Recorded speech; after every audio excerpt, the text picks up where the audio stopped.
My work here this morning is to take you through the wonderful topic of ethics and ethical dilemmas and ethical decision making, which, by the way, is not a new thing to all of you.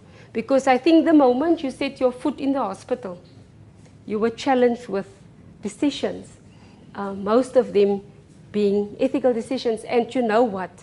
Even in today's life, where we found ourselves as nurses, in the situation where we work, irrespective of private sector or in government, we are challenged even more so because we work with the burden of disease in our country and in the globe. And with that comes challenges for nurses, where we sometimes need to make decisions on our feet, and many of them posing an ethical dilemma, ethical problem. I want you to look at this. What do you see there? Decision making, right and wrong, yes. The lady there at the back, the staff nurse, enrolled nurse. What do you see there? Decision making, where do you see the decision making? Ambivalence. Do you know what I see? I see a holy figure, and I see someone that looks like I work for the devil. And in the middle, it looks like the poor priest. He's sitting, but on each shoulder, there's someone peeping around over his shoulder, right? Now, if you look at this picture, how would you say, if I say ethical problem or decision making, how would you interpret this picture?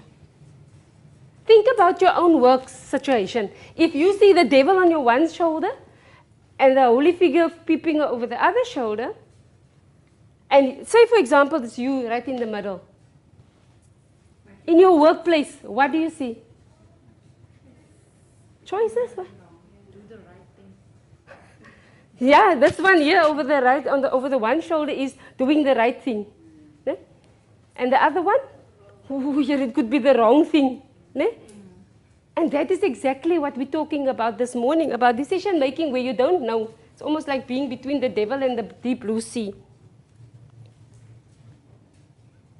This man tells his boss, yep, that does sound like an ethical dilemma, Phil, but relax, it's only a problem if you have a conscious mind.